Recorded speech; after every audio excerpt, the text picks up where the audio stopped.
Hai, saya Rafika dan pada kesempatan kali ini kita akan belajar mengenai kelistrikan jantung. Sebelumnya saya telah menggambar jantung secara lebih sederhana sehingga akan mudah dipahami ruang-ruangnya dan akan mempermudah eh, membayangkan bagaimana nanti kelistrikan jantung. Oke, jadi fungsi jantung adalah memompa darah ke seluruh tubuh termasuk ke paru. Nah, jika ada yang belum nonton videonya, bisa ditonton terlebih dahulu video sebelumnya. Oke, kembali ke kelistrikan jantung. Jadi, darah yang ada di jantung ini nantinya akan dipompakan ke seluruh tubuh. Jadi, alirannya dari atrium, kanan dan kiri secara bersamaan, nanti darah akan mengalir ke ventrikel kanan dan kiri, dan kemudian bersama-sama nanti akan dikeluarkan melalui aorta dan arteri pulmonal untuk ke seluruh tubuh dan ke paru. Jadi, gerakan-gerakan yang dibuat jantung untuk memindahkan darah dari ruang satu ke ruang lain dan akhirnya dikeluarkan dari jantung itu memerlukan koordinasi. Dan yang berperan adalah kelistrikan jantung ini. Oke, jadi dari mana kelistrikan jantung itu?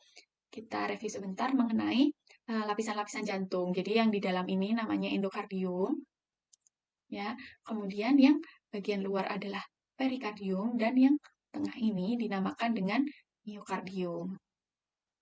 Nah, di miokardium, di dekatnya vena cava superior, di sini ada area yang secara otomatis tanpa ada pengaruh dari sistem saraf pusat maupun dari hormon, dia akan mengalami depolarisasi ya. Dan area ini mempunyai aktivitas kelistrikan. Ini disebutnya dengan pacemaker atau sinoatrial node atau yang disingkat dengan SA node. Area ini secara intrinsik tidak stabil sehingga itu secara spontan tanpa ada pengaruh dari saraf, kemudian dari hormon, dia akan mengalami depolarisasi sehingga menghasilkan impuls elektrik, ya.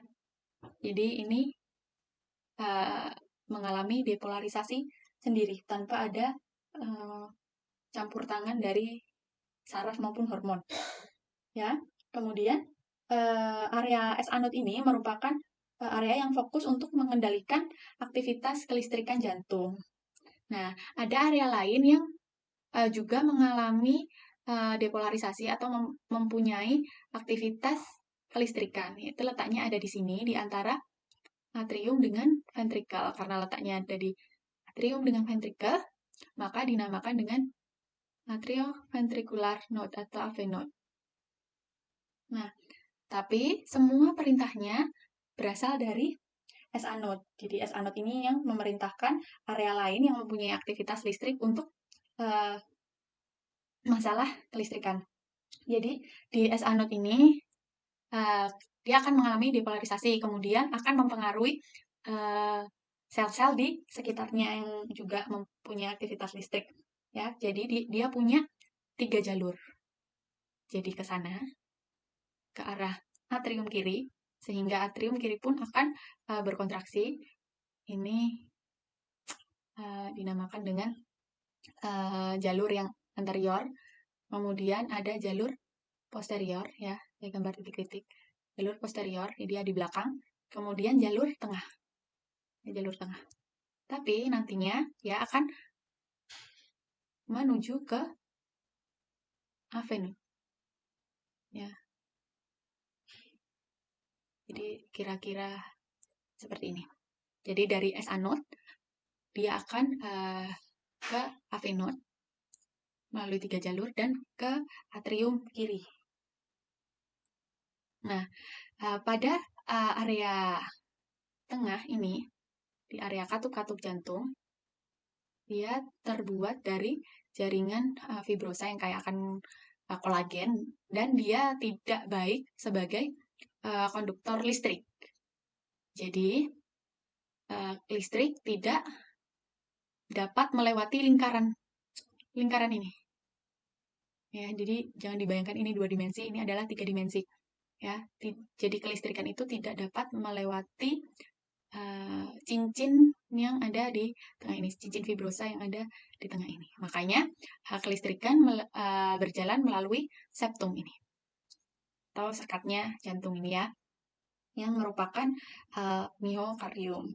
Nah, sampai di AV node ya, yang sebenarnya terjadi kan tadi SA node ke AV node itu perlu waktu ya sekitar 40 milisecond, dan ini baik karena memberikan kesempatan darah untuk mengisi ventricle penuh terlebih dahulu. Jadi tidak langsung dari AV node kemudian ventricle-nya akan berkontraksi. Jadi ada jeda untuk memberikan kesempatan darah mengisi ke ventricle terlebih dahulu.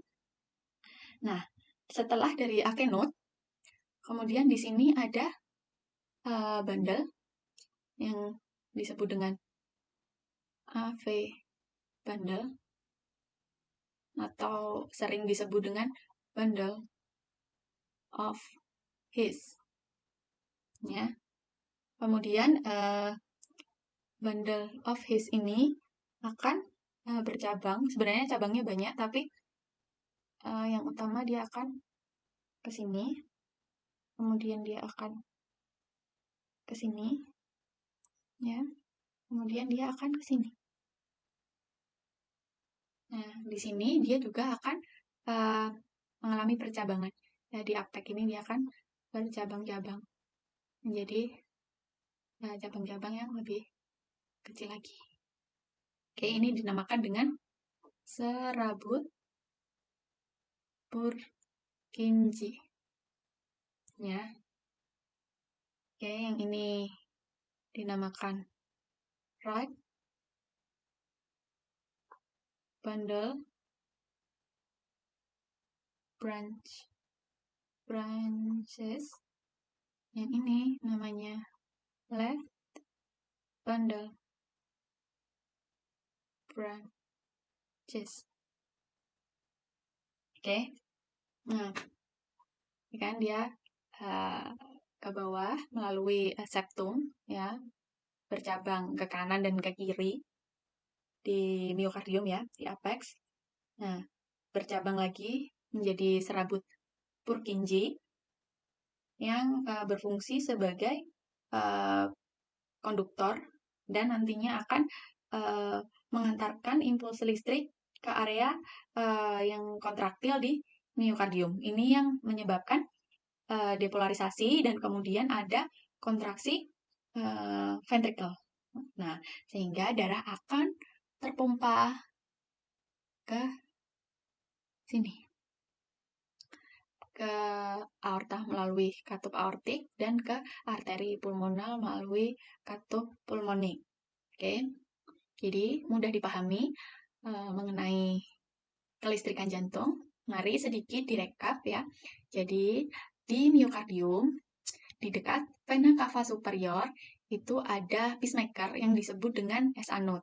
Dia mengalami depolarisasi tanpa adanya campur tangan dari sistem saraf pusat maupun hormonal.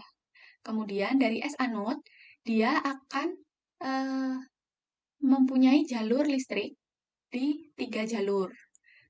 Ke arah atrium kiri, kemudian arah tengah, dan arah posterior.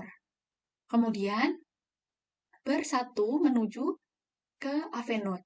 Ke AV node, kemudian ke bundle of His atau AV bundle, kemudian dia akan bercabang menjadi right bundle branches dan left bundle branches yang ada di apex jantung.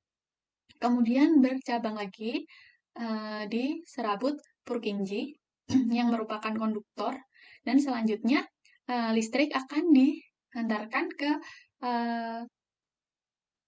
sel-sel yang kontraktil sehingga terbentuklah kontraksi otot jantung seperti itu. Oke, jika ada pertanyaan silahkan disampaikan di kolom komentar. Terima kasih.